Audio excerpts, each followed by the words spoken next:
Hi welcome to our channel. ప్రస్తుతం మనతో ఉన్నారు సుప్రీంకోర్టు అడ్వకేట్ హనుమంత్ ప్రసాద్ గారు.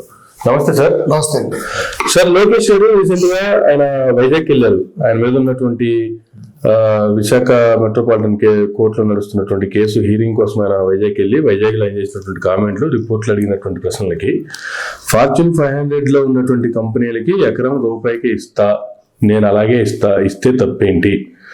ఆంధ్ర రాష్ట్రానికి పెట్టుబడులు రావడం కావచ్చు, లేదా కంపెనీలు రావడం కావచ్చు, లేదు నిరుద్యోగ యువతకి ఉద్యోగాలు రావడం కావచ్చు, మీకు ఇష్టం లేదా? ఇచ్చినంత మాత్రం పోయింది ఏంటి, ఎందుకు ఇవ్వకూడదు అనేటువంటి కామెంట్లు ఆయన చేస్తున్నారు. ఒక రకంగా చెప్పాలంటే మీడియాని బెదిరించినట్టే మాట్లాడారు. ఏం సార్ అసలు ఆ కామెంట్లు వెనక ఉన్నటువంటి ఆంతర్యం ఏంటి? ఇది one type of diversion politics అనుకోవాలా, లేదంటే ఎందుకంటే రీసెంట్ గా వాళ్ళు ఫారెన్ ట్రిప్ వేసి వచ్చారు. ఆ ట్రిప్ సంబంధించి ఎక్కడ క్వశ్చన్స్ రాకుండా ఇట్లా డైవర్ట్ చేయడానికి చేసినటువంటి కామెంట్లా, లేదంటే నిజంగానే రూపాయికి భూములు ఇవ్వడం వల్ల రాష్ట్రానికి కొరిగేటువంటి ప్రయోజనాలు నిజంగానే ఉన్నాయా? ఏం సార్ అసలు? ఇప్పుడు డైవర్షన్ పాలిటిక్స్ అని నేను అనుకోవట్లేదు. ఎందుకంటే ఇది సీరియస్ ఎలిగేషన్. దీని మీద రేపు పొద్దున్న వచ్చే గవర్నమెంట్ అయినా ఎంక్వైరీ చేసినా, ఎవరైనా కామన్ మ్యాన్ కోర్టులో కూడా వేసుకున్నా కూడా ఇది పెద్ద ఇష్యూ అవుతుంది. ఎవడ భూములు ఎవరికి పంచుతారు, ఎవరికి ఇస్తారు? మిమ్మల్ని ఇక్కడ కేవలం ప్రజలను పరిపాలించడమే చెప్పి మీరు కాళ్ళ ఏళ్ళ తిరిగి 5 సంవత్సరాలకు ఒకసారి వచ్చి డబ్బులు పంచి ఈ పెంచి ఓట్లు వేయించుకున్నారు. ఇప్పుడు చూసి రేపు పంచుతారని ఇష్టం వచ్చిందంటే వాళ్ళకి నచ్చిన కంపెనీ వాళ్ళకి ఇస్తారు. వీళ్ళు అందులో ఉంటారండి. అంటే ఈ గవర్నమెంట్ అని కాదు, జగన్మోహన్ రెడ్డి గారి గవర్నమెంట్ అని, ఇతర రాష్ట్రాల గవర్నమెంట్ అయినా వీళ్ళు ఏం చేస్తారంటే వీళ్ళ తాత ముత్తాతలు సంపాదించిన ఆస్తి కింద వీళ్ళు భావిస్తున్నారు, వీళ్ళ సొంత ఆస్తుల కింద.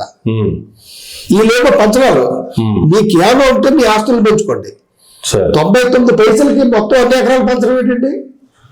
వీళ్ళు ఇదే కాదండి, గతంలో కూడా విశాఖపట్నం, ముసలిలాగా అటువంటి ప్రాంతంలో చెరువుల్ని పంచేశారు ఎకరం 99 పైసలకి. చాలా వాటిని ఇచ్చేసారు. ఇప్పుడు కొండ ఇచ్చేసారు. ఒక కొండేమో దగ్గుబాటి వెంకటేష్ గారు వాళ్ళ ఫ్యామిలీకి ఇచ్చేసారు. అదెంతకి ఇచ్చారు అంటే ఇప్పుడు వీటిలో కంపెనీలు అలాగే ఇండస్ట్రియల్ ఏరియాని పెట్టడం, దాని ద్వారా విస్తరణ ఉండవు, యువతకు ఉపాధి ఉండవు. యువతకు ఎక్కడ ఉపాధి ఉంది? మీరు లెటర్ల మీద రాసుకుని 2-3 కంపెనీలు, డొల్ల కంపెనీలు తీసుకొచ్చి వాళ్ళ చేత ఎంఓఈ రాయించుకుని ఉద్యోగాలు ఇస్తున్నామని గవర్నర్ల చేత అబద్ధాలు చెప్పించేస్తున్నారు మీరు. ఎక్కడిచ్చారు? ఎక్కడ ఉపాధి ఎక్కడుంది? ఎవరు ఉద్యోగాలు వచ్చాయా? ఎక్కడికక్కడ దోచేయడం, ఎక్కడికక్కడ చేయడం ఇదే. ఇప్పుడు ఆంధ్రప్రదేశ్ కి భవిష్యత్తు లేకుండా పోయిందండి. ఆ ముందే మటుకు ఆయన అలాగా నీరు గార్చేసాడు. పోనీ ఈయన ఏదో అమరావతి పెట్టాడు కదా, దీనికి సపోర్ట్ ఇస్తా ఉంటే దానికి సపోర్ట్ ఇవ్వలేదు. చంద్రబాబు నాయుడు గారి మీద వ్యతిరేకత. పోనీ విశాఖపట్నంతో చేస్తానంటే ఇది మారిపోయాడు. ఇప్పుడు చంద్రబాబు నాయుడు గారు వచ్చారు. ఇప్పుడు 2 భూములేమో వైజాగ్ భూములు పంచేయడం, రేపు పొద్దున ఒక ఆయన వచ్చిన ఉండకున్నారు. ఇవన్నీ ప్రజల ఆస్తుల్ని మీరు గార్డియన్ కింద సంరక్షించాలి తప్ప ప్రజల ఆస్తుల్ని పప్పు బెల్లాల కింద పంచిపెట్టకండి. ఒక పక్కేమో డబ్బులు లేవు పేద రాష్ట్రం అంటారా? మీరేమో ఇష్టం వచ్చినట్టుగా ఇస్తారా? ఫార్చ్యూన్ 500 అని అందులో లేవు కూడా ఇచ్చేసారండి, కొన్ని జీవోలు ఇచ్చారు.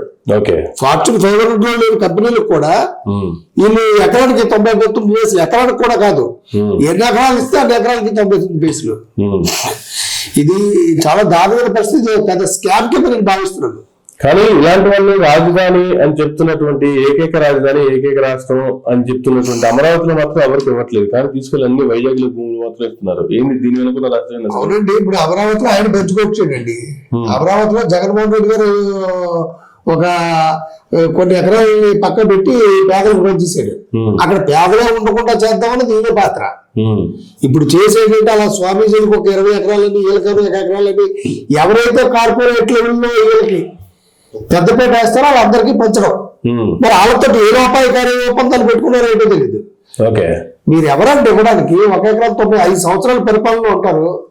5 సంవత్సరాల పరిపాలన ఉంటే ప్రజలను ఎత్తిపేకి తొక్కేస్తారా? It is too much.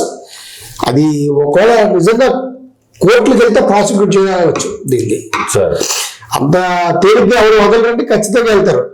ఇప్పుడు వచ్చే గవర్నమెంట్ వచ్చింది అనుకోండి, ఖచ్చితంగా దీని మీద యాక్షన్ తీసుకుంటది. ఓకే, వాళ్ళకి అట్టుపండు తొక్క తీసి ఓడిచిపెట్టినట్టుగానే అవుతుంది. మీరు గవర్నమెంట్ ఇది ఉంటే పర్లేదు, వీళ్ళు నోరెత్తుని అడగదొక్కేస్తారు, ఇంకోటి చేస్తారు, ఏమో కోర్టుకి వెళ్ళగలిగితే కోర్టులు కూడా మేనేజ్ చేసే సత్తా ఉన్న వ్యక్తులు. ఓకే, సో ఇది చాలా దారుణమైనటువంటి పరిస్థితి. దాన్ని ఎట్టి పరిస్థితుల్లో ఒకవేళ నిజంగా ఇలా చేయాలనుకున్నా కూడా వీళ్ళే శాశ్వతంగా అధికారంలో ఉంటారు అని అనుకోవడానికి లేదు కదా. ఎవరికైనా అధికారం 5 సంవత్సరాలే. 5 సంవత్సరాల తర్వాత మళ్ళీ ప్రజలు నిర్ణయిస్తారు, మళ్ళీ వీళ్ళే అధికారంలో ఉండాలా, లేదు ప్రజలు మెచ్చిన నాయకులు ఇంకెవరికన్నా అధికారం కట్టబెట్టాలా.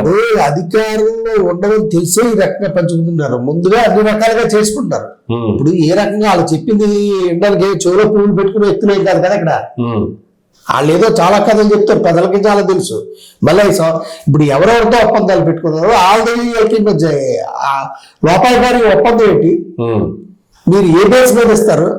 అదే ఒక మామూలు మనిషికి వెళ్తే ఉందండి. ఇక్కడ జగన్మోహన్ రెడ్డి గారు ఏమో అక్కడ పేదలకి ఇల్లు ఇచ్చేసి రిజిస్ట్రేషన్ చేసి ఇచ్చారు వైజాగ్ లో. ఈ రోజు వరకు దాన్ని రిలీజ్ చేయలేదు, 2 సంవత్సరాలు అయినాను. ఆయన రిజిస్ట్రేషన్ చేసిస్తే ఈ రోజుకి రిజిస్ట్రేషన్ చేసిన వాటి మీద కొన్నిట్లో కట్టనే లేదు, కోర్టులో ఉన్నాయంటాడు.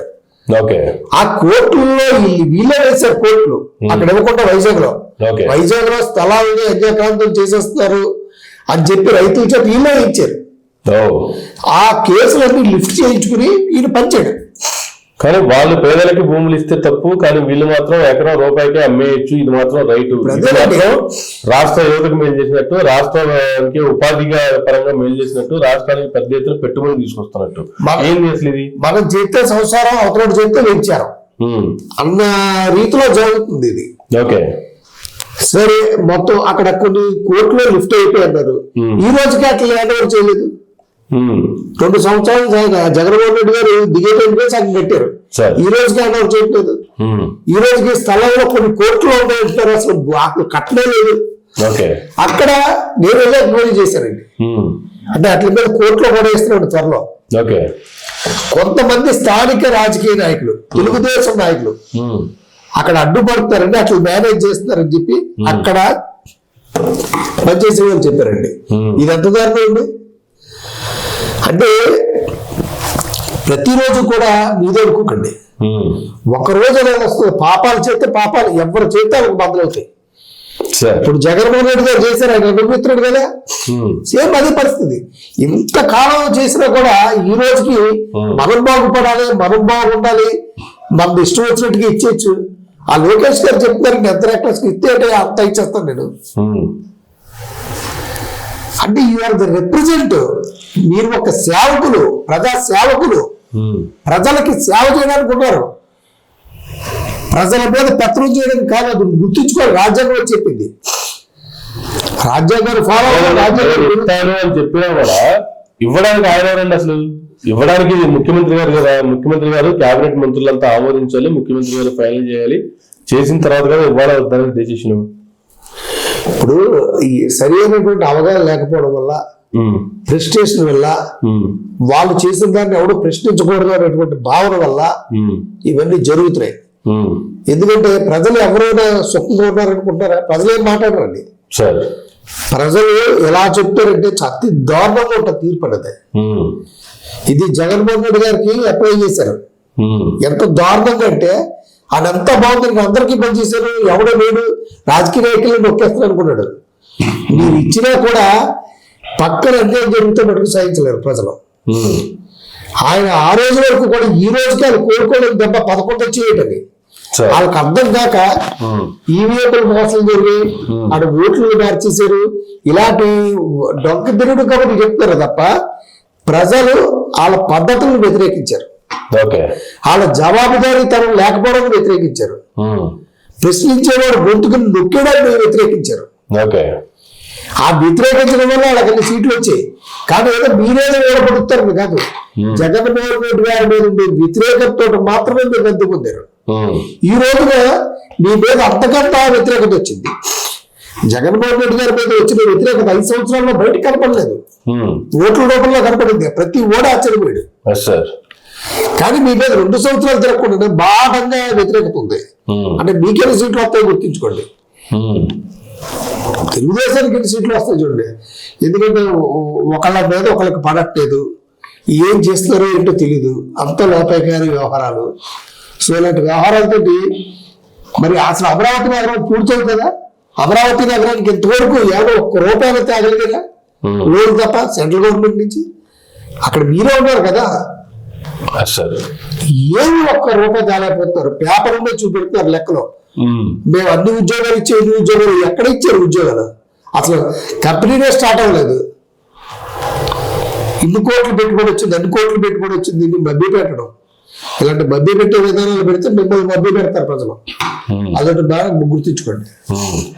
కానీ చంద్రబాబు నాయుడు గారు ఎందుకు సార్ అసలు ఎక్కడ రాజ్యాంగానికి సంబంధించిన రీతిగా కానీ, లేదంటే రాష్ట్ర అభివృద్ధికి సంబంధించినటువంటి దానికి సంబంధించి కానీ, లేదా ఈ రకంగా భూములు ఇచ్చేదానికి సంబంధించి కానీ, కంపెనీలు తరలి వస్తున్న దానికి సంబంధించి కానీ ఆయన ఎక్కడ ఎందుకు కామెంట్ చేయట్లేదు? ప్రతి దాంట్లో లోకేష్ గారు నేనున్నానంటే ఆయన ఎందుకు ముందుకు వస్తున్నారు? లోకేష్ గారు కూడా సీఎం గారిని పక్కన పెడితే ఉన్నటువంటి 24 మంత్రులు ఆయన కూడా వన్ ఆఫ్ ద మినిస్టర్ కదా. ఒకటండి, అక్కడ జరుగుతుంది ఏంటో అందరికీ తెలుసు. చంద్రబాబు నాయుడు గారు మనసులో ఆయన ఉన్న కాలంలోనే లోకేష్ గారికి పట్టాభిషేకం చేయాలని అనుకున్నారు. ఎందుకంటే తనకు వయసు పడిపోతున్నాను, ఎలక్షన్ కూడా చెప్పారు కదా, నాకు ఇదే ఆఖరి ఎలక్షన్, వయసు పడిపోతున్నాను, ఒకవేళ చేయొచ్చు చేయకపోవచ్చు, ఈయన ఉండగానే ఈయనకి ఎక్కిద్దాం అనుకున్నారు. అందువల్ల ఈయనకి ట్రైనింగ్ ఇస్తారు, ఈయన చేత మాట్లాడించి ఒక లీడర్గా చేయడానికి. అంతే తప్ప చంద్రబాబు నాయుడు గారు మాటకి అక్కడ విలువ లేకుండా పోతుందని కాదు, అన్ని ఈయన చేయిస్తున్నాడు. కానీ ఎక్కడో జనసేన రూపంలో అడ్డుపడుతుంది. అప్పుడు ఆ పనులు చేసుకున్నా కూడా ఆయన మటుకు 15 సంవత్సరాలు మీతో కొనసాగుతాం చంద్రబాబు నాయుడు గారు ముఖ్యమంత్రి అంటాడు తప్ప లోకేష్ గారి నాయకత్వం ఒప్పుకునేలేరు. దీన్ని ఎలా సాల్వ్ చేసుకుంటారని చూడాలి. అందువల్ల రేపు ఏదొచ్చినా ఏదైనా బాధ్యులు అవుతారు ఖచ్చితంగా. ఇది కానీ అలా ఇచ్చుకున్నట్టు అయితే వాళ్ళ మీద కేసులు, ప్రాసిక్యూషన్ అన్ని ఖచ్చితంగా ఉంటాయి యాజ్ పర్ లా. ఒక అడ్వకేట్ గా చెప్తున్నాను, అలాగా ఇచ్చేయకూడదు ఎక్కడ పడతాడు. అలా ఇచ్చేయడం కూడా ఎక్కడ లేవు, ఇష్టం వచ్చినట్టుగా ఇచ్చేయడం కూడదు. దాని మీద చాలా ఉంటాయి వ్యవహారాలు. అది లీగల్ లోకి వెళ్ళాక అప్పుడు తెలుస్తుంది, కోర్టులో వేసుకున్నాక తప్ప ఏదో మీరు అనుకున్నంత ఈజీ కాదు. చంద్రబాబు నాయుడు గారు నారా లోకేష్ గారు ఆయన ఉండగానే ముఖ్యమంత్రిగా చూడాలనో లేదంటే పట్టాభిషేకం చేయాలనో అనుకుంటున్నారు, కానీ జనసేన అడ్డుపడుతుంది అన్నారు. ఇక్కడ నారా లోకేష్ గారు ఎప్పుడు మాట్లాడినా, ఏ సభలో మాట్లాడినా మా అన్న పవన్ కళ్యాణ్ గారు అనే మాట్లాడుతున్నారు. రీసెంట్ గా పవన్ కళ్యాణ్ గారు కూడా స్టార్ట్ చేశారు, యువ నాయకులు లోకేష్ గారు అనేటువంటి కామెంట్ కూడా ఆయన కూడా స్టార్ట్ చేశారు. అంటే వీళ్ళిద్దరి మధ్య కూడా అండర్స్టాండింగ్ కుదిరింది అనుకోవాలా? ఇప్పుడు దాన్ని మనం మోతద్దలు ఎట్టి చూడటం ఎందుకంటే దాన్ని రిలీజ్ చేయట్లేదండి. మా అన్న పవన్ కళ్యాణ్ గారు అన్నారు, ఒక గ్రూప్ లో ఉన్నారు కాబట్టి. మా యువ నాయకుడు ఇదే అన్నారు, అందులో ఏముంది. కానీ అంతరంగంలో చూసుకుంటే జనసేన పబ్లిక్ లో చెప్పాడు 15 సంవత్సరాలు చంద్రబాబు గారితో ఉంటామని. అదే అంటే ఇక్కడ మాటలు ఓన్లీ పైకి మీటింగుల్లో ప్రజలు మెప్పించడానికి మాత్రమే కామెంట్లు. అంతేనండి. ఇప్పుడు ఇక్కడే కాదండి, అక్కడ చూసుకోండి, కర్ణాటక చూసుకోండి. కర్ణాటకలో కూడా అదే పరిస్థితి కదా. వాళ్ళిద్దరూ పైకి కలుస్తారు, తర్వాత వచ్చేసరికి మొత్తం మారిపోతుంది. ఒకరికొకరు మాకు కావాలనుకుంటారు. లోపల జరిగేది వేరు, బయట జరిగేది వేరు. ఇప్పుడు ఈ ఆధిపత్యం కోసం ప్రతి డిపార్ట్మెంట్ లో కూడా, ప్రతి మంత్రివర్గంలో కూడా లోకేష్ గారి తాలూకు మనుషులు ఉన్నారు. ఏ మినిస్టర్ దాంట్లో అయినా సరే వెళ్ళాలంటే స్వతంత్రంగా వివరించడానికి వెళ్ళలేదు, లోకేష్ గారికి చెప్పాలి అని ప్రతి వాళ్ళు ఓపెన్ గా చెప్పుకుంటున్నారు. నేను చెప్పేది కాదు, అనేక మంది పెద్దలు అనేక వీడియోలు చేశాక ఈ విషయం నేను చెప్తున్నాను. ఇప్పుడు అన్నప్పుడు ప్రతి చోట తాలూకు మనుషులు ఉన్నప్పుడు, ప్రతి జిల్లాకి ఆయన మనుషులు ఉన్నప్పుడు చంద్రబాబు నాయుడు గారు కూడా ఆ విషయం మాట్లాడినప్పుడు ఇప్పుడు ఇదే విషయాన్ని పవన్ కళ్యాణ్ గారిని మాట్లాడబడి మేము అలాగెత్తాం ఇలాగెత్తాం అని లోకేష్ గారు మాట్లాడినట్టుగా అంత ఇంపార్టెన్స్ ఉంటే డిప్యూటీ సీఎం తర్వాత సీఎం లాంటి వ్యక్తి ఈయన మాట్లాడమనండి. అన్ని డిపార్ట్మెంట్ లో వ్యవహారం తీసుకున్నారండి. నిజానికి డిప్యూటీ సీఎం గా, డిప్యూటీ సీఎం అంటే అన్ని శాఖలకి అంతే కదా. లోకేష్ గారు ఒక శాఖే, కానీ లోకేష్ గారు అన్ని శాఖలలో కూడా ఎదుగుతున్నారు. అదే పవన్ కళ్యాణ్ గారికి చేయమనండి, పవన్ కళ్యాణ్ గారు పెట్టే అధికారం ఉంది ఆయనకి, కానీ ఎందుకు పెట్టరు? అంతవరకు రాదు. అక్కడ అసంతృప్తి అక్కడ ఉంది. సో ఏదేమైనా సరే ఓ పడవని తీసుకుని వెళ్తూ దానికి చిల్లు పెట్టుకున్నారు. ఆ చిల్లు ఎప్పుడు మునిగిపోతుందో తెలియదు. చిల్లు పడవ అనేది ఎప్పటిగా నీరు ఎక్కుతుంది, మునుగుతుంది. అప్పుడు ఉంటది అసలు సిసిన వ్యాపారం. సో ఇప్పుడు చంద్రబాబు నాయుడు గారు ఇటు లోకేష్ గారిని పట్టాభిషేకం చేయడానికి ప్రయత్నాలు జరగాలి, at the same time Pawan Kalyan గారు ఎదురు తిరగకుండాను ఆయన కూడా బుజ్జగించాలి. ఇద్దరిని సమన్వయపరచుకుంటేనే లోకేష్ గారి పట్టాభిషేకం జరుగుతుంది. అది లోకేష్ గారిని చేయాలి, తప్పదు. ఇప్పుడు అలా చేయకపోవడం వల్లే ఇక్కడ తెలంగాణలో కేసీఆర్ గారు దక్కుతున్నారు.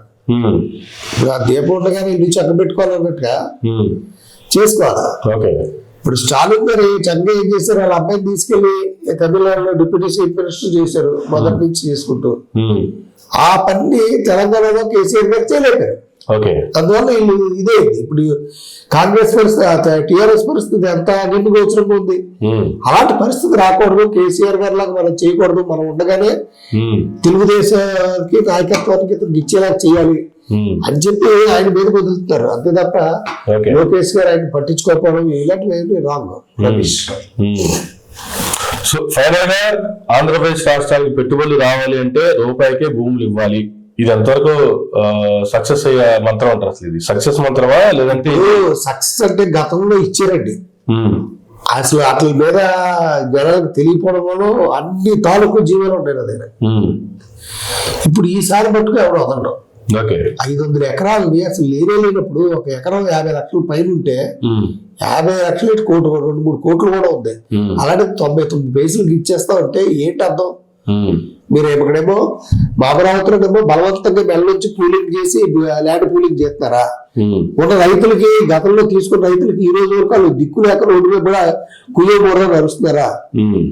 ఇప్పుడు జగన్మోహన్ రెడ్డి గారి మీద బాగా రాచుకుంటారు, అమరావతి రైతులు మీకు అన్యాయం జరిగిపోయిందని. ఇప్పుడు మీరు చేసింది ఏంటి? ఆ రైతులు పాత ఏమైనా తీర్చారా మీరు? వాళ్ళకైనా ఇచ్చారా? ఏది అవి అలా పెండింగ్ లో పెట్టి కొత్త భూములు సేకరిస్తున్నారు. అంటే ఓన్లీ భూములు బోల్ చేసేది మొత్తం. ఇంకా అంతకు మించి ఏం లేదు. అంటే ఎంత పాపం చేసుకుంటే అంత ఫలితం కూడా అనిపిస్తారు ఎవరైనా. గతంలో చేసుకుంటే ఒకరు అనిపిస్తున్నారు, అందుకంటే ఎక్కువగా అనిపించేటట్టు వ్యవస్థ వస్తుంది. ప్రజలను మోసం చేయొద్దు మీరు అంటుంది. ప్రశ్నించే వాడికి కూర్చోబెట్టి పిలిచి మీరు చెప్పండి, వాళ్ళకైనా డౌట్స్ ఉంటాయి. నన్ను ప్రశ్నిస్తావా అని చెప్పి వాళ్ళని ఇబ్బందులు పెట్టాలి. మరి మీరు ప్రతిపక్షం ఉన్నప్పుడు ప్రశ్నించేవాడి గురించి ఎందుకు పోగలరు? 4 సంవత్సరాల్లో ఒక్కడు బయటకు రాలేదు, వాళ్ళే బయటకు రాలేదు. ఇది ప్రశ్నించడానికే పార్టీ పెట్టారు అనేటువంటి పవన్ కళ్యాణ్ గారు ఆయన ప్రశ్నిస్తే ఆయన ఒప్పుకోవట్లేదు. సో ప్రజలు ఆర్ ఎడ్యుకేటెడ్, ప్రజలు మీకంటా తెలివైన వ్యక్తులు. ప్రజలు ఓటుని సైలెంట్ గా వేస్తారు, అదొకటి గుర్తించుకోండి. థ్యాంక్ యూ వెరీ మచ్ అండి. ఇదండి రాజేంద్ర, మరొక మళ్ళీ కలుద్దాం. చూస్తూనే ఉండండి మైండ్ న్యూస్. సార్, ఈ మధ్యకాలంలో పవన్ కళ్యాణ్ గారి వర్షం చూసుకుంటే sir, as a deputy CM లేదు మినిస్టర్, ఆయన రాష్ట్రంలో పర్యటనకు వెళ్ళినప్పుడు ఏ ప్రాంతంలో ఆయన పర్యటనకు వెళ్ళినా సరే రీసెంట్ గా జరుగుతున్న పరిస్థితులు ఏంటంటే హౌస్ అరెస్టులు జరుగుతున్నాయి పవన్ కళ్యాణ్ గారి పర్యటనకి. ఆయన ఏ ప్రాంతానికి వెళ్తే ఆ ప్రాంతంలో ఉన్నటువంటి వ్యతిరేకులు ఎవరో, లేకపోతే జనసేనకి వ్యతిరేకంగా మాట్లాడే వాళ్ళు ఎవరో, కూటమికి వ్యతిరేకంగా మాట్లాడే వాళ్ళు ఎవరో, ఎవరెవరైతే పవన్ కళ్యాణ్ గారిని ప్రశ్నిస్తూ ఉన్నారో అలాంటి వారందరినీ హౌస్ అరెస్టులు జరుగుతూ ఉన్నాయి. ఏం సార్, జనరల్ గా సీఎం వచ్చారు, సీఎం గారి పర్యటన ఉంది, సీఎం గారికి ఎవరన్నా వ్యతిరేకంగా నినాదాలు చేస్తున్నారు, లేదంటే ఏమన్నా ధర్నాలు చేయడానికో లేకపోతే వచ్చి గొడవలు పెట్టుకోవడానికి చూస్తున్నారంటే హౌస్ అరెస్ట్ గతంలో చూసాము. జగన్మోహన్ రెడ్డి గారి అధికారంలో చూసాము, చంద్రబాబు నాయుడు గారి అధికారంలో చూసాము. కానీ ఇప్పుడు ఈ కూటమి ప్రభుత్వంలో దానికి భిన్నంగా డిప్యూటీ సీఎం పర్యటనకి వెళ్ళినా కూడా హౌస్ అరెస్టులు జరుగుతున్నాయి. దానికి గల కారణాలు ఏంటి అసలు? ఇప్పుడు ప్రెస్టేషన్ ఎక్కువ అయిపోయింది పవన్ కళ్యాణ్ గారికి. ఇప్పుడు పవన్ కళ్యాణ్ గారు ఏంటంటే ఆయన ప్రశ్నించవచ్చు ఎవరినైనా చూపు తీసుకుంటేస్తాడంట, తాట తీసేస్తారు ఎవరికైనా. వాళ్ళకి మటుకు వాళ్ళు ఏ స్థాయిలో ఉన్నారు, ముఖ్యమంత్రి లేకపోతే మంత్రులు అన్నది కూడా చూసుకోరు. రాజశేఖర రెడ్డి గారిని పంచవాడ తీసి కొడతాడు. మరి వీళ్ళ దగ్గరకు వచ్చినాడు అసలు వీళ్ళందరూ కలిసి శ్వేతపత్ర ఇది ఇచ్చారు, తయారు చేశారు హామీలు. వీళ్ళు నేను అమలు చేయించే బాధ్యత రాదని ఈ భుజాల మీద వేసుకున్నాడు. మరి ఇప్పుడు ఆటి గురించి అడుగుతుంటే ప్రెస్టేషన్ సమాధానం ఇవ్వకపోవడం. అంటే నోటికి ఏ రకంగా ఎప్పుడు ఏదొస్తే అది మాట్లాడడం, ఆయన ప్రశ్నించకూడదు. ఆయన ప్రశ్నిస్తే వాళ్ళందరూ వైఎస్ఆర్సీపీ వాళ్ళు కుట్రలు చేస్తున్నాళ్ళు. వాళ్ళ పార్టీ వాళ్ళు కూడా చాలా తేలిగ్గా తీసి పడేస్తారండి. ఈవెన్ ప్రతిపక్ష నేతలు కామెంట్ చేశారంటే ఒక అర్థం, ఒక అన్నం చన్నం ఉంటుంది దానికి. ఈవెన్ వాళ్ళ పార్టీ కార్యకర్తలు ఎవరన్నా ఫీల్ అయిపోయి ఇబ్బంది పడి పార్టీ కోసం కష్టపడి జెండాలు మోసి గెలుపు కోసం ప్రయత్నాలు చేసినటువంటి కార్యకర్తలు తిరగబడి మాట్లాడుతున్నా, లేదు వాళ్ళ అసహనాన్ని ప్రవర్తిస్తున్నా, మీరు కూడా వైసీపీ వాళ్ళ కింద నేను లెక్కేసుకుంటా అని చెప్పి వాళ్ళు కూడా తీసి పడేస్తారు. లెక్కేస్తారు. అంతకంటే ముందు వాళ్ళ ఉద్దేశం ఏంటంటే పవన్ కళ్యాణ్ గారిని సీఎం చూడాలి. ఇప్పుడు వాళ్ళకి అభిమానం ఏంటంటే ఆయన రాజకీయం రాజకీయం రాదా తర్వాత సంగతి, వాళ్ళు చూడాలనుకున్నారు. ఈయన ఏమన్నారు, గతంలో ఉన్నప్పుడు ఎక్కడికి వెళ్ళినా పవన్ కళ్యాణ్ గారు సీఎం అనేవారు. ముందు ఓట్లు ఏంటి నాకు ఖచ్చితంగా నేను సీఎం చేస్తాను అనేవారు. ఇప్పుడే ఉంటున్నారు 15 సంవత్సరాల పాటు చంద్రబాబు నాయుడు గారు కలిసి ఉంటాం. నిన్న సభలో కూడా ఒక నొక్కి వాక్యాన్ని ఇచ్చారు. అంటే ఏంటంటే అది ఎవరికి, ప్రతిపక్షాలు కాదు, వాళ్ళకి మీరు ఫిక్స్ అయిపోండి, మేము విడిపోతాం అన్నది రాంగ్, నన్ను సీఎం గా చూస్తాను అనుకున్నది రాంగ్. కానీ 15 సంవత్సరాలు చంద్రబాబు నాయుడు గారి పల్లకి నేను మోస్తాను, మీరు ముయ్యాలా అంతే. స్టార్టింగ్ లో చెప్పారు కదా ఆయన డిప్యూటీ సీఎం ఇచ్చారు సరిపెట్టుకోండి, ఇంకెందుకు సీఎం మనకు వాళ్ళు ఎందుకు అనేటువంటి కామెంట్ అప్పుడే చేశారు కదా. అవునండి, గెలిచిన తర్వాత గెలవక ముందు ఏమన్నా నేను సీఎం చేస్తాను అన్నాడు. గెలిచిన తర్వాత ఏమన్నాడు, డిప్యూటీ సీఎం ఇచ్చారు కదా చాలా అన్నాడు. ఇప్పుడే ఉన్నారు 15 సంవత్సరాలు మేము ఉంటా ఉంటారు. సరే, ఏదేమైనప్పటికీ కూడా ఆయనలో అసహనం పెరిగింది. ఆయన ఎక్కడికి వెళ్ళినా కూడా ఈ అధికారంలో ఉన్నా కూడా ప్రతిపక్షాన్ని దుమ్మెత్తిపోయినవే. వాళ్ళు ఇప్పటికీ గ్రహించినట్టుగా లేరు. ఇంకా మేము ప్రతిపక్షంలో ఉన్నాం అన్నట్టుగా మాట్లాడుతున్నారు. అధికార పక్షంలో ఉన్నాక మీరు ప్రశ్నలకు సమాధానం ఇవ్వాలి, అభివృద్ధిని చూపెట్టాలి, మీరు ఇచ్చిన వాగ్దానాలు నెరవేర్చాలి. మమ్మల్ని చేపడితే చొక్కా అట్టుకోండి, గల్ల అట్టుకోండి అన్నారు కదా, ఇలాంటివన్నీ చెప్పాలి. అంతే తప్ప మీరు ఎక్కడికైనా వెళ్తే వాళ్ళని అవసరం ఏం చేయాలి. ఒక పక్కేమో తినడానికి తిండి లేక ప్రజలు ఉన్నారు, ఒక పక్కేమో రాష్ట్రాన్ని మనం ఈ రోజు వరకు 14 సంవత్సరాలు నిర్మించుకునే పరిస్థితిలో ఉన్నాం. మీరు ప్రత్యేకమైనటువంటి హెలికాప్టర్లో ఎంత దుబారా చేస్తున్నారు, మీరు ఖర్చు పెట్టే డబ్బు అక్కడ మీ జోబులోగా పవన్ కళ్యాణ్ గారు అడుగుతున్నాడు. ప్రజల డబ్బుని, ప్రజలు కట్టినటువంటి ట్యాక్స్లో డబ్బులతోటి మీరు గన్నవరం, హైదరాబాద్, తిరుపతి మీ ఊరు మీద తిరుగుతారు స్పెషల్ హెలికాప్టర్స్ లో. అంత అవసరమే ఉంది. అసలు యాక్చువల్ గా రాజ్యాంగంలో ఎక్కడ డిప్యూటీ సీఎం మన పదవి లేదు. అంటే మినిస్టర్ అంతే, ఈక్వల్ టు మినిస్టర్. అందువల్ల మీరు ఎలా వేసుకుని వెళ్ళిపోతారండి ప్రత్యేకమైన విమానాలు పెట్టుకుని. ఇప్పుడు చంద్రబాబు నాయుడు గారికి వచ్చేటప్పుడు ఏంటంటే మమ్మల్ని విమర్శించడు కదా ఆయన, మాకు అది చాలు, ఏం కావతో అది తీసుకోండి, మీకు ఏం కావతో మీరు తీసుకోండి, మాకు ఏదో మేము కావాలి తీసుకున్నాం. ఎవరైనా వచ్చినట్టుగా వాళ్ళు ఆవరణ చేసిన తర్వాత నిజంగా ప్రజలు సాటిస్ఫాక్షన్ ఉన్నారా, మీ ప్రభుత్వం పట్ల సాటిస్ఫాక్షన్ ఉన్నారా, మీ ఎంక్వైరీలు కాదు, మీరు ఎవరైనా ఒక థర్డ్ పార్టీ చేత మీరు ఒకసారి చేయించండి. సాటిస్ఫాక్షన్ గా ఉంటే వాళ్ళు అవసరం చేయాల్సినంత అవసరం వచ్చింది. నిన్నటి వరకు జగన్మోహన్ రెడ్డి గారిని పరదాలు కట్టుకుంటే కనుక బయటికి రాలేనటువంటి పిరికి ముఖ్యమంత్రి అని చెప్పి కామెంట్ చేసిన వీళ్ళు పరదాలు అదే వీళ్ళు ప్రతిపక్షంలో ఉన్నట్టుగా మేము చేస్తారు. మేము అధికార పక్షంలో ఉన్న బాధ్యత అనేది అక్కడే లేదు. బాధ్యత ఏంటంటే మమ్మల్ని ప్రశ్నించడానికి వచ్చే వాళ్ళు అరెస్ట్ చేయడం. ప్రశ్నించడానికే మా పార్టీ పుట్టింది అన్నటువంటి మీరు మిమ్మల్ని ప్రశ్నించడానికి ఎవరైనా వచ్చే లోపల వేసేస్తారు, అరెస్టులు చేస్తారు.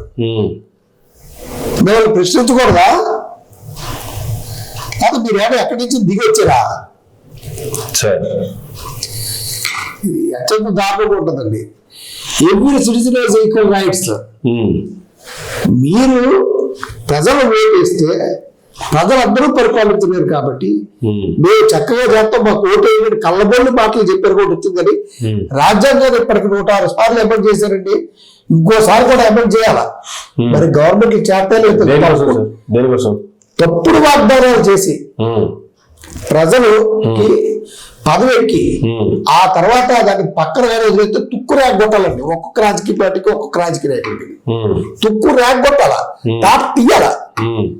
అంటే వాగ్దానాలు ఇచ్చాడు, వాగ్దానాలు అమలుపరచకపోవడం ఈ దేశం అంతా ఇలాగ ఉందండి. ఆ రోజు ప్రజలు తిరగబడిన రోజు ఈ దేశం పురోగతిలోకి వెళ్తుంది. ప్రజలను బానిసలకం చేసి పోలీసు వ్యవస్థను ఉపయోగించుకుంటూ వాళ్ళ మీద ప్రజలు పెట్టి సార్ మీకు రక్షణ.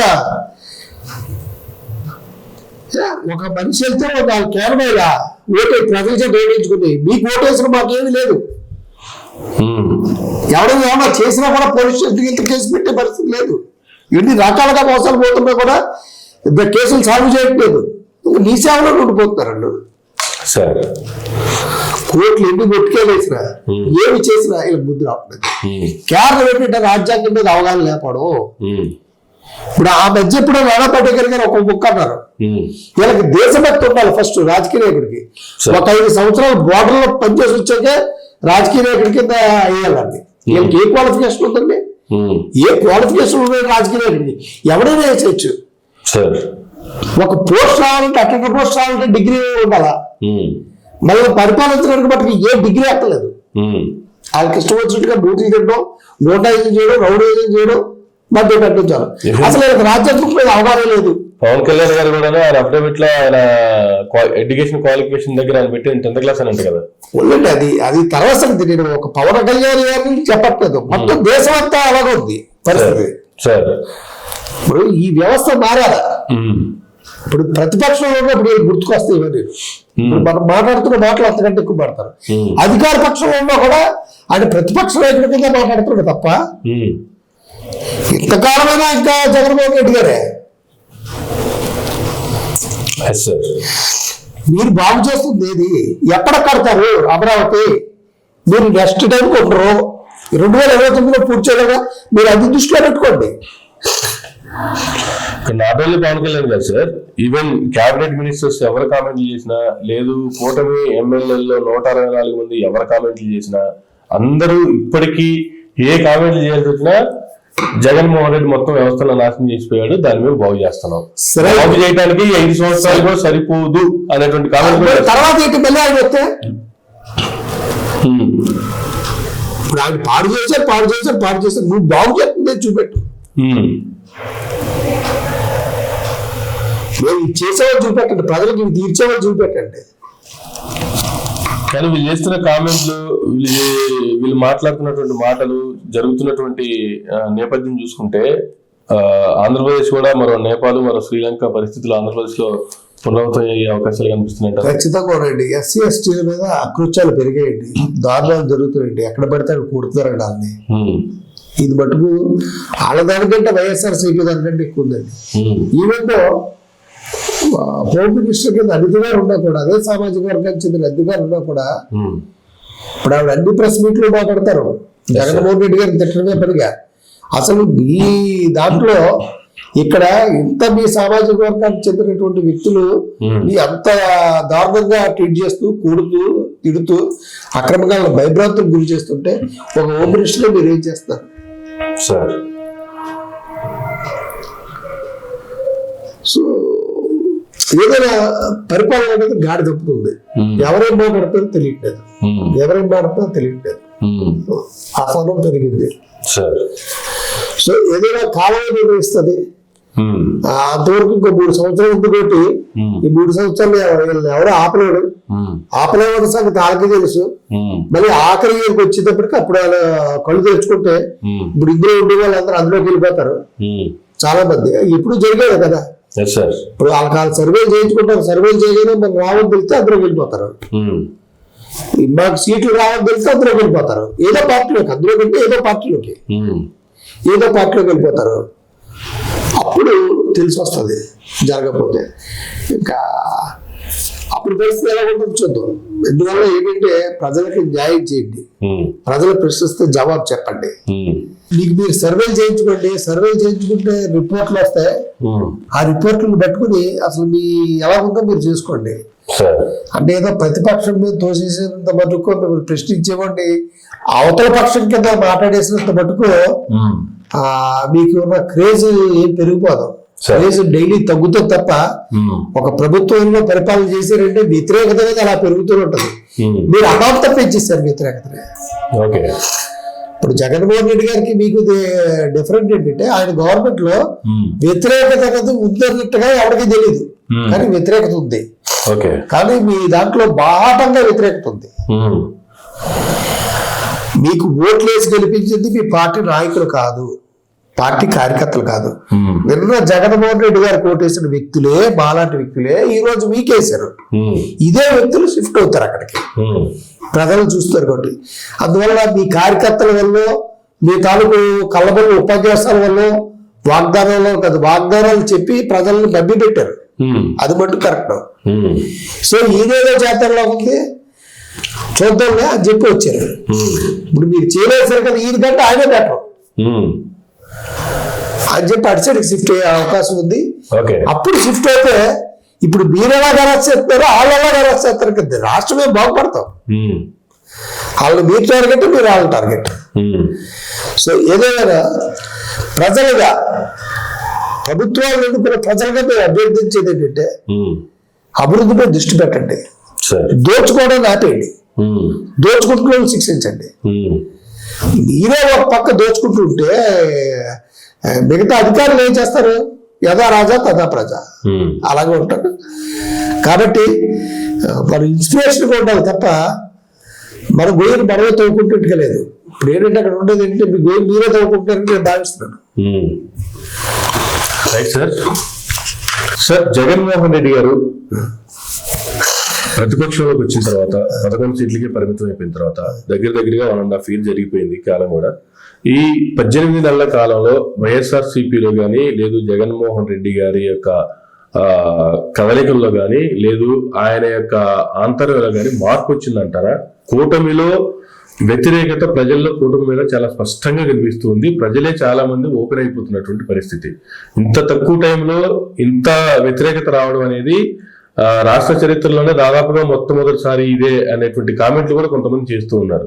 దీనిని జగన్మోహన్ రెడ్డి గారు క్యాచ్ చేసుకునే ప్రయత్నం చేస్తున్నారా? నెక్స్ట్ ఆయన వ్యవహరిస్తున్నటువంటి తీరు కానీ, ఆయన ప్రెస్ మీట్ల యొక్క సారాంశం కానీ మరలా అధికారంలోకి వచ్చే దిశగా కనిపిస్తుందా? లేదు, గతంలో ఎలా వ్యవహరించారో ఇప్పటికే ఆయన తీరు అలాగే ఉందంటే ఆయన వ్యవహార శైలికి సంబంధించి ఏం చెప్తారు సార్?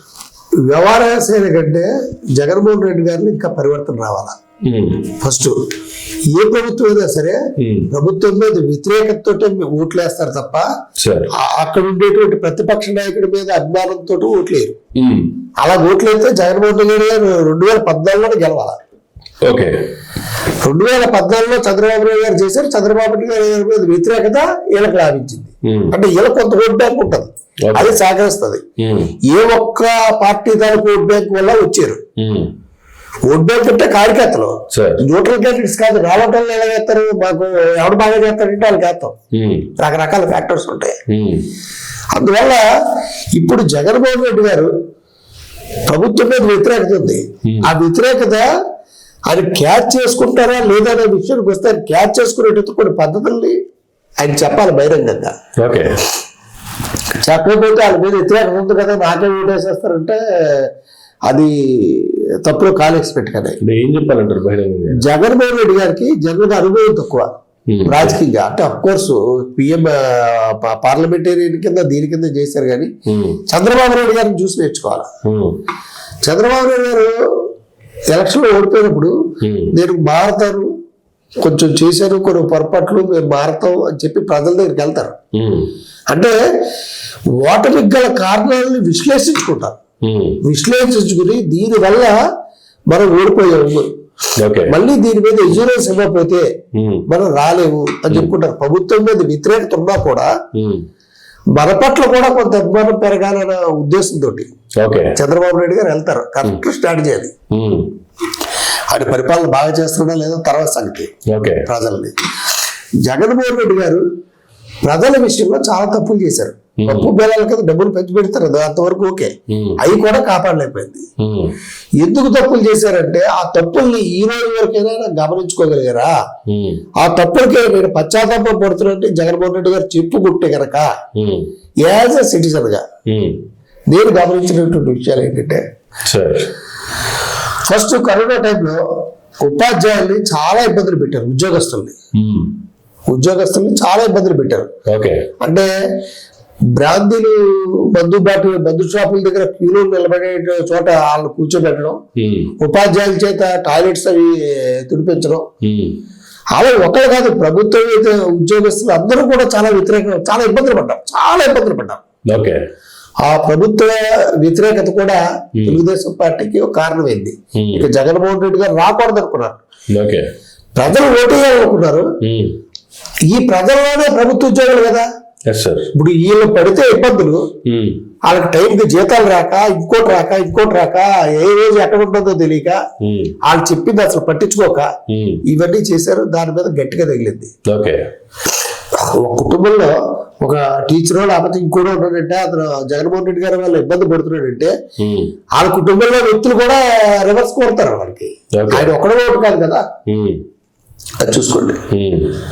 రెండోది,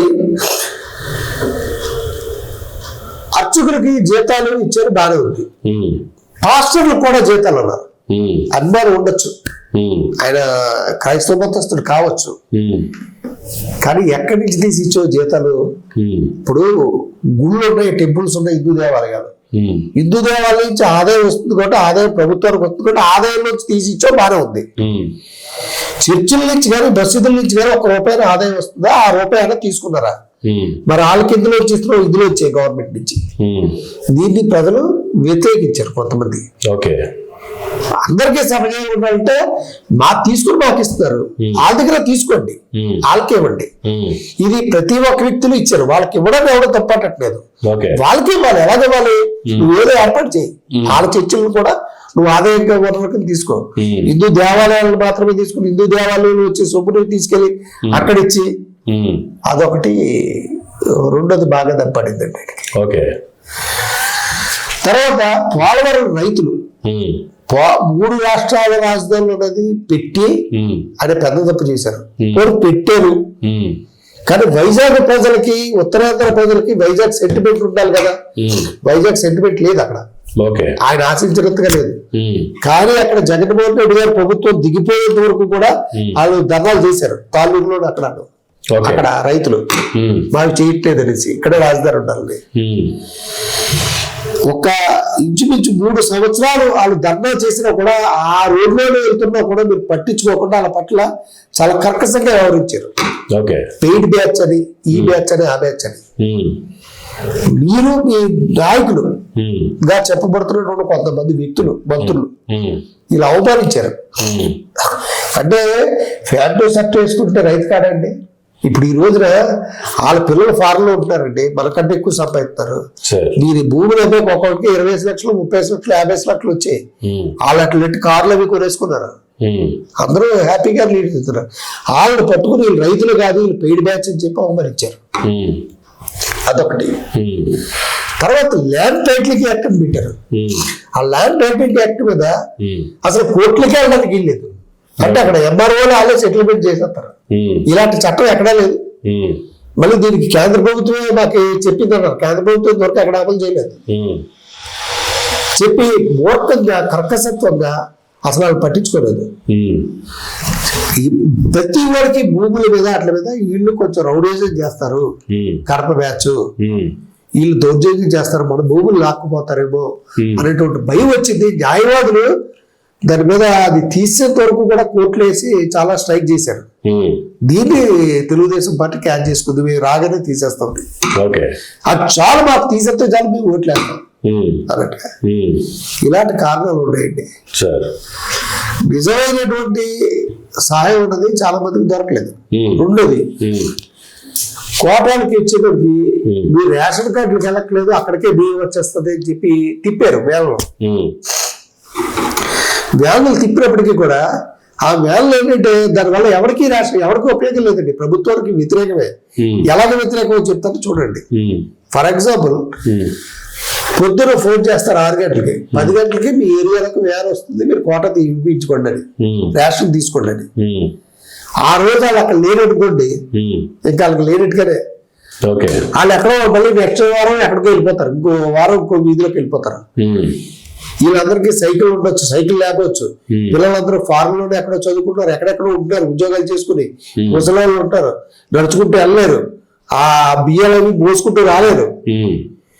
ఇప్పుడు కోట అనేది ఒకటి ఉంది అనుకోండి, ఒక చోట రేషన్ షాప్ ఉంటే వాళ్ళకి నచ్చినప్పుడు రేషన్ కార్డు వెళ్ళి తీసుకునేవారు.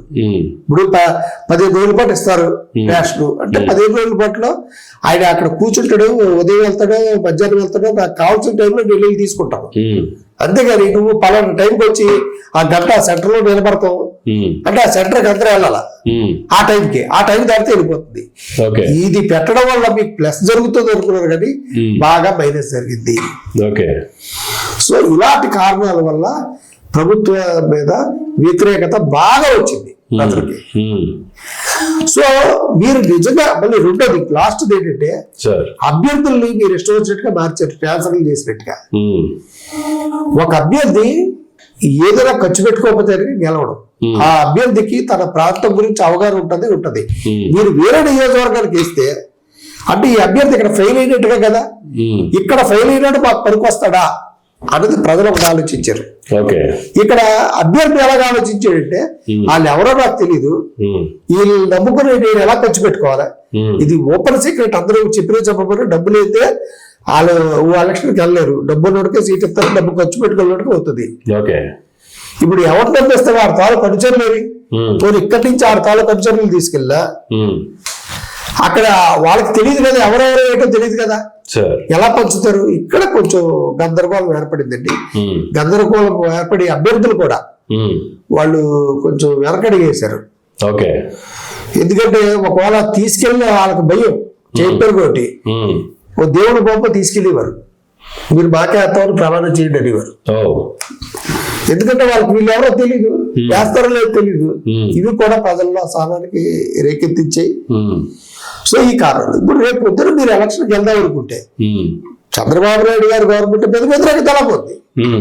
మీరు ఈ పనులకి మీరు సారీ చెప్పుకుని నేను భారతను ప్రజల్లో కొంచెం వ్యతిరేకత వచ్చింది, అది నేను గమనించాను, నేను వచ్చే ఎలక్షన్ లో ఇలాంటి పొరపాటు మళ్ళీ చేయలేని. గతంలో చంద్రబాబు నాయుడు గారు ఏ రకంగా అయితే చెప్పుకొచ్చారో ఆ రకంగానే చెప్పుకొచ్చి మీరు వెళ్ళాలి తప్ప అలా చెప్పడం వల్ల మీ పరువు ఏదో పోతారో, మీరు ఈగోకి వెళ్తే మళ్ళీ జీరో అవుతుంది. ఈ అంశాలన్నింటినీ జగన్మోహన్ రెడ్డి గారు లేదంటే వైసీపీ పెద్దలు లేదంటే వైసీపీ క్యాడర్లు ఇప్పటివరకు రివ్యూ చేసిన పరిస్థితులు ఉన్నాయంటారా? అటువంటి సమాచారం ఉందా? లేదు ఫ్యూచర్ లో రివ్యూ చేసేటువంటి అవకాశాలు ఒక్కటిసారి అక్కడ నాయకులు చెప్పేది మాకు జగన్మోహన్ రెడ్డి గారితో డైరెక్ట్ గా కలిసి చెప్పుకునే పరిస్థితి లేదు. ఏ నాయకుడైనా సరే, ఏ నాయకుడైనా ఎలా చెప్తే సజ్జల రామకృష్ణారెడ్డి గారికి చెప్పాలా. నెంబర్ 2 ఆయనే అన్ని రకాలుగా ఆయనకి చెప్పుకుంటే కానీ లేదు. సో దీంతో లాత విజయసాయి రెడ్డి గారు ఇప్పుడు ఎక్కడ జరుగుతుంది, వాళ్ళకి నచ్చితే వాళ్ళు వెళ్ళనిస్తారు, లేకపోతే లేదు. ఇదంతా వన్ మెన్ షో కింద తయారైంది. తయారవడంతో బోల్తపడింది. ఇప్పుడు దీన్ని గమనించుకుని ప్రజలకు అందుబాటులో వచ్చి ప్రజలతో మమేకమైతే పర్లేదు తప్ప ఇప్పుడు అధికార పక్షం చేసిన ప్రతి దాన్ని విమర్శించడం అనేది ప్రతిపక్షానికి ఆనవాయితీనే. ఇప్పుడు చంద్రబాబు నాయుడు గారు చేసిన దాంట్లో 2 మంచి పనులు చెప్పండి, అన్ని రాంగ్ అంటాడు. ఇప్పుడు చంద్రబాబు నాయుడు గారు జగన్మోహన్ రెడ్డి గారు చేసిన మంచి పనులు చెప్పాలంటే అన్ని రాంగ్ అంటారు. ఎవడు కూడా అధికార పక్షాన్ని ప్రేజ్ చేయడు, పొగడ్డు. సో ఇటువంటిప్పుడు మీరు చేసిన లోపాలని మీరు ప్రజల దగ్గర అంగీకరించి ఎలాగ వ్యతిరేకత ఉంది కదా, నేను ఒకసారి స్టెప్ దిగి ప్రజలకి నేను ఒకసారి అపాలజీ చెప్పుకుంటే మళ్ళీ నేను రావచ్చే అవకాశం ఉంది అని మీరు భావించి మీరు అపాలజీ చెప్పుకున్నట్టయితే మళ్ళీ ఇలాంటి చట్టాలు తేనండి ప్రజలు అనుకోవచ్చు కదా. మళ్ళీ భూసేకరణ చట్టం తెస్తారంటే నాకు ఇబ్బంది అవుతుంది అని చెప్పి వేయకపోవచ్చు కదా. రెండోది అమరావతి రైతులు మళ్ళీ మారడేమో అని చెప్పి మళ్ళీ వాళ్ళు చేయొచ్చు కదా, 3 సంవత్సరాలు చేసేవాళ్ళు. మీలో మార్పు రావాలి. ప్రజల్లో మీరు మారిపోతే ప్రజలు మారుస్తారు. ఈ మార్పు ప్రజల నాడిని చంద్రబాబు నాయుడు గారు పట్టుకోగలడు జగన్మోహన్ రెడ్డి గారి మీద. ఆయన అన్ని చేసిన ప్రజలకు వచ్చి నేను మారతాను ఇలా చెప్తాడు. సీట్ ఎక్కేసాక మారతాడా లేదా తర్వాత సంగతి. ముందు సీట్ ఎక్కడం కోసం ఏమేమి సమకూర్చుకోవాలో అన్ని రకాలుగా సమకూర్చుకుంటాడు. ఈ తెలివితేటలు ఈ లౌక్యం జగన్మోహన్ రెడ్డి గారికి లేవు. మీరు కేవలం ప్రభుత్వం మీద వ్యతిరేకతతో మీరు గెలిచేస్తా ఉంటే కుదరదు. మీలో మార్పు రావాల్సిన ప్రజలు ఏమనుకుంటున్నారో దాన్ని గమనించండి, దాన్ని గమనించి చేయండి అంటే తెలియజేసుకుంటాను. Right sir, thank you sir, thank you very much అండి. ఇదండి మరో గంటలో మళ్ళీ కలుద్దాం. చూస్తూ ఉండండి మైండ్ న్యూస్.